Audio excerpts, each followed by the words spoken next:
What is up, you guys? Today I wanted to talk about NBA drafts because they're exciting. Each one marks a whole new start to a bright future for the league.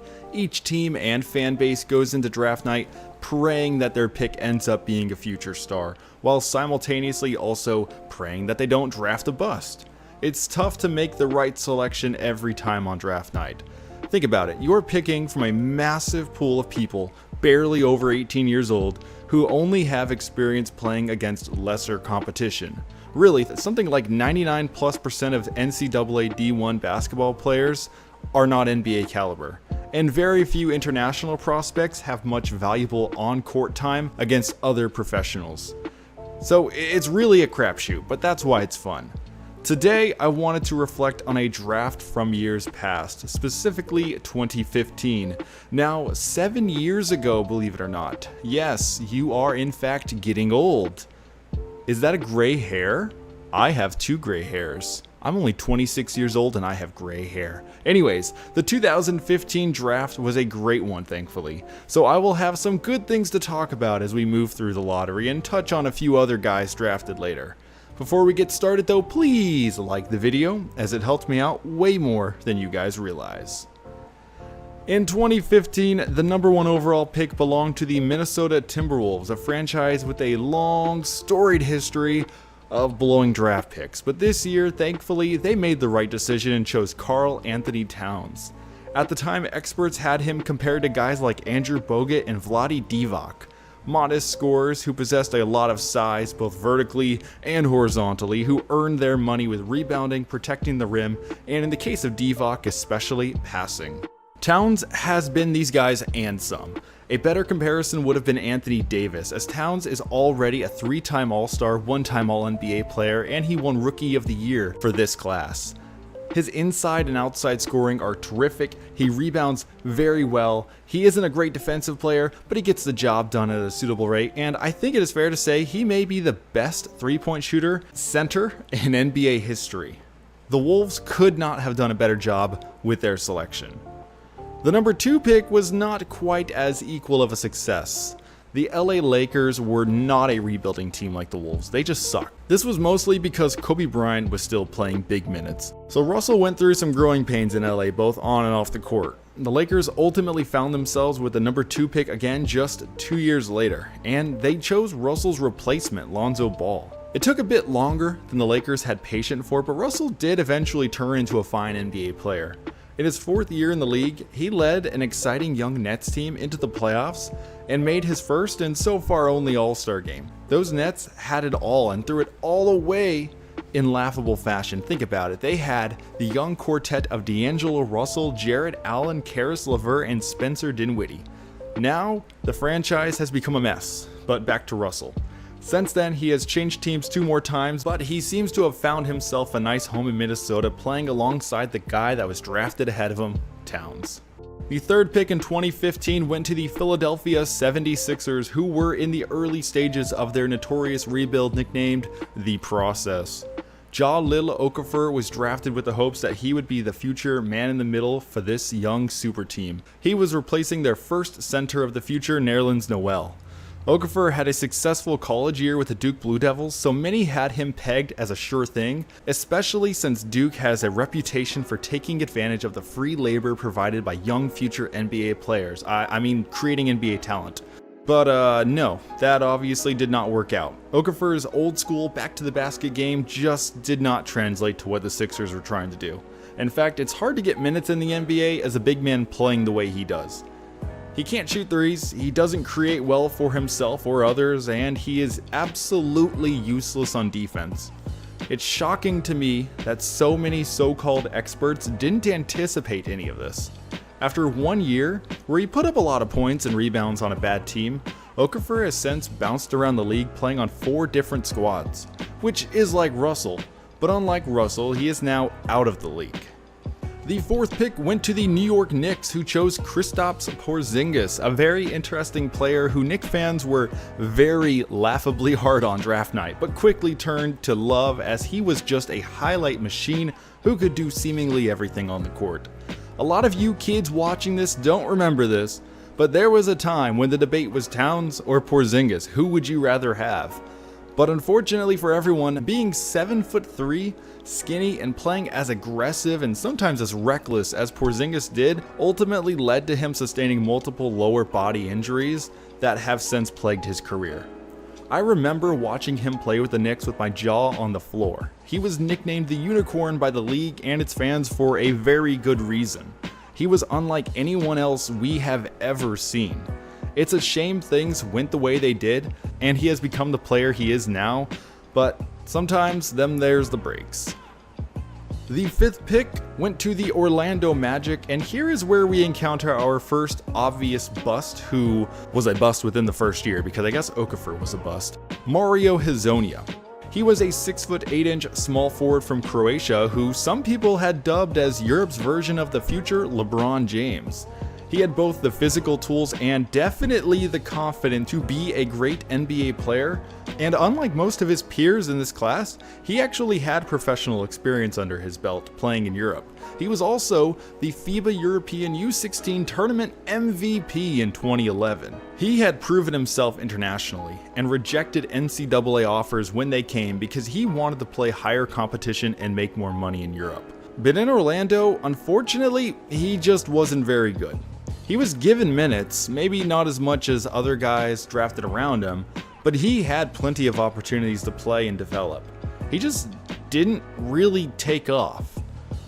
Hezonja really isn't good at anything. He's average at most things, bad at a lot of things. He's pretty much useless on defense. He can create shots for himself, but not really that well. He doesn't really play that well off ball. He's not really a leader. He just doesn't really fit in the NBA. It's a bit of an odd case where he is someone who could go to Europe and be a star, but in the NBA, he just can't even get on the floor. He ended up playing with 2 other teams after Orlando didn't work out, the Knicks and the Blazers, but he is back in Europe as of today. Drafting 6th was the Sacramento Kings, who are without a doubt the worst NBA team since the mid-2000s. If you are curious, the modern version of the Charlotte Hornets / Bobcats are the worst team in total, because a long time ago, the Kings used to be a respectable team, but definitely not in the past decade and a half. The Kings chose Willy CauleyStein. Now, Stein was a Kentucky kid. He was teammates with Towns, but he really didn't take off in the league like Towns. The Kings, as they do, tried to run Stein alongside their already established young star center DeMarcus Cousins, which I know that doesn't really make any sense now, does it? He ended up proving he did not belong in the lottery quite quickly. Stein started with a bad Kings team for a few years, then bounced around the NBA as a low-minute reserve before getting waived in 2022. At this point, he looks like a 10-dayer for hire, for as long as he's willing to do that, because he definitely made a lot of money. He doesn't need to keep being a 10-day guy, but if he wants to try to get back in the league, that's the route he's going to have to take.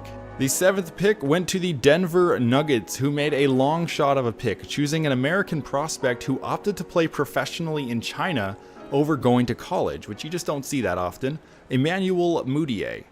I am realizing this draft did not make the pro route look very good, but I'd say it's a small sample size. Mudiay from day one did not belong in the NBA. I hate to be so blunt, because I would like to give these players more credit than they're probably worth, but he just couldn't play make, he couldn't shoot, he was horrible on defense, he really didn't do anything. He was just not good at anything. He got a lot of minutes early on, and to put up a decent amount of numbers, but very inefficiently and losing a lot of games. He played in 2022, then was gone for a while. He did end up signing a 10-day contract this year, but for a 7th overall pick to be hanging on to the league barely by 10-day contracts, I would call that a failure. Drafting 8th, we have the Detroit Pistons, choosing Stanley Johnson. Comfortable is a good way to describe Johnson, because as soon as he was drafted, he stopped getting better. Plain and simple, he made the league, signed his contract, and coasted from there. Johnson was compared to Kawhi Leonard on draft night, in case you do not remember that. He can't shoot. He doesn't defend that well. He doesn't do anything with the ball in his hands. I don't really know what else there is to say. I don't have an exact quote written down in front of me, but Stanley Johnson's been criticized by the media for his lack of improvement to his game, and his responses are pretty disappointing. He basically says that, what do you mean? I have a role, I do it. I'm making my money, I go home every day, I try not to worry about it. So in a way, I guess you could say he does have a lot of things in common with Kawhi Leonard. This year he played with a bad Lakers team. I don't really know where he's going to go next year, if anywhere. With the 9th pick, we have the Charlotte Hornets choosing Frank the Tank Kaminsky. The National College Player of the Year, Frank was a 4-year guy with championship experience, and unlike any other draft pick by the Hornets, he could actually shoot threes. But the unfortunate thing is that's pretty much all he can do. Shoot threes, and he's really not that good at it. Right about league average. I think Frank has a role in the NBA. The Phoenix Suns kept him for quite a while because they like what he does, and he is a good locker room leader, but he's just not that good. An injury in 2022 cut his season short, and I would love for the Suns to bring him back. He definitely could be in the NBA still, but there's just so many other guys who do what he does and more, and are younger, therefore they have more room to grow, that there's just not a lot of reason for someone to chase after Frank. The 10th pick went to the Miami Heat, who selected another Kawhi Leonard impersonator, Justice Winslow. There was a short time where Winslow looked like a really good NBA point forward, someone who could defend at an above average level, play make, and score decently, but that was a brief while long ago. Winslow's career has been riddled with injuries and underwhelming production, so as a result of this, it is fair to say he has one foot out of the league right now. I like Winslow, I really do. I've liked him since he was with the Heat. But he just can't stay on the floor, and when he's on the floor, he's always playing hobbled. Teams can't keep wasting money and a roster spot on somebody who's always trying to just get back in shape. The 11th pick was by the Indiana Pacers, who chose Myles Turner. Finally, someone who is getting stuff done in the league still. Turner was a very highly sought after young player with Indiana, but quickly reached his plateau in the league at about year 2. He is a great rim protector, and I do mean great, but he's an average on the ground defensive player, which greatly hurts his team, and his rebounding and scoring are just okay. He shoots a little bit, but not a lot. He can't really put the ball on the ground that well, and he's not a great lob catcher, but he does do lob catching. Turner does a lot for the Pacers, but the Pacers just aren't that good. I think Turner's gonna have a long career, and he's gonna start for a long time as well. And that's great, but he's also not as highly sought after as a lot of people think he is. Believe it or not, I actually have one insider connection to the NBA. It's a source associated with the Indiana Pacers, and through him I found out the Pacers have been trying to get rid of Turner for 2 years, and they simply can't. Nobody is interested in him for anything close to what the Pacers think he's worth. At this point, the Pacers are kind of forced to keep him. They got rid of Domantas Sabonis, and they got an amazing haul in exchange for him, but they would have rather given up Turner. It's just nobody wanted him. The 12th pick in 2015 went to the Utah Jazz, who chose Trey Lyles, another Kentucky kid who was drafted based on high school reputation. Lyles is okay. He doesn't really do a whole lot of anything. He has stuck around the NBA for a long time, and he does play very hard, which I respect, but he's played on 5 teams, if that tells you anything. It means any team could use him as a backup 4, but there are many other better options available that people keep giving up on him for. He did have a pretty good end of the 2022 season with the Kings, but you have to remember the Kings were tanking, so they were kind of pushing not very good players on the court. He's 27 years old now, and he doesn't really do a whole lot. It wouldn't shock me if he becomes a 10-dayer at this stage of his career. The 13th pick went to the Phoenix Suns, and they landed Devin friggin' Booker, the steal of the night. Booker is a top 10 player in the NBA right now, and he wasn't even picked in the top 10 of his class. In fact, he was supposedly the 4th best Kentucky player in this class. Booker is a scoring machine who can play make and plays very tough defense. He did not get national attention for his early years in Arizona, thanks to the team's general manager, Ryan McDonough, being horrible at his job and handing out fat contracts to guys like Eric Bledsoe, Tyson Chandler, Trevor Ariza, trading for Ryan Anderson. It was just a whole lot of bad things. But when James Jones took over, things finally changed. The Suns started winning, and Booker started getting the appreciation he deserved. Call me a fanboy, but that's what I am. Booker's amazing. And the final lottery pick of 2015 was by the Oklahoma City Thunder, who chose Cameron Payne, a now teammate of Devin Booker. Payne was a hotshot high schooler who sizzled out very quickly in the league thanks to his poor shooting and shot selection, lackluster playmaking, poor team leadership, and non-existent defense. He actually spent about an entire year out of the league before making a redemption comeback in the bubble with the scorching hot Suns. This earned him a long-term contract and a stable role in the league, but unfortunately, as of me typing this and actually saying this, he's been playing atrociously. We are now in the 2022 playoffs, 10 games in, and Payne is putting up 5 points a game, shooting 31% from the field and 15% on threes. It's absolutely horrid. I wish they would play Aaron Holiday over him, but as a whole, Payne has been okay in the NBA, at best. So that wraps up the lottery guide, but in case you were not paying attention, we just went through a lot of busts. This draft wasn't horrible. This is thanks to a plethora of late picks who deserved more recognition on draft night than they got, but at least are as of now getting that attention. Firstly, the 15th pick, barely missing the lottery, was Kelly Oubre, who has been a great player everywhere he's gone. Every fan base he touches adores him thanks to his on-court hustle and his likable personality. Then we have the 16th pick, just one more pick down, Terry Rozier, another guy who earned his stripes in the league and is now a borderline all-star for a fun Hornets team. Down at number 22, we have Bobby Portis, a guy who went through some growing pains with the team that drafted him, but has turned into a valuable role guy who was instrumental in the Milwaukee Bucks 2021 championship run.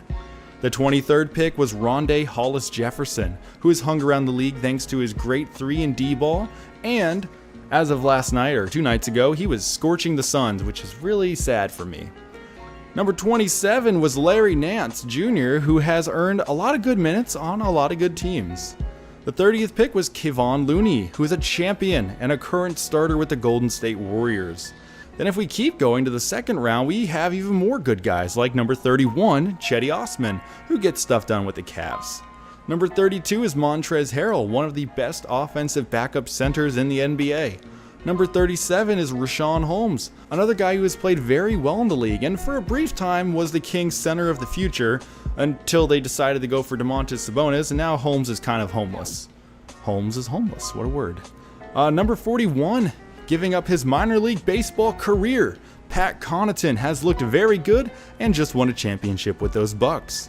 And the number 46 pick was Norman Powell, another name everyone knows. He's been a very good scorer for a few very good teams. So in conclusion, the 2015 draft was awesome. The experts got a lot wrong at the top, which is kind of funny to look back at, but as the draft went on, you got more and more quality guys who are fun to watch today. Thank you guys for watching my first draft class reflection video. I plan to be making more of these this summer, so look forward to that. Subscribe so you do not miss them. Let me know down below how your team did in the 2015 draft, and let me know what your thoughts were on these picks as they were made. I will see you all next time.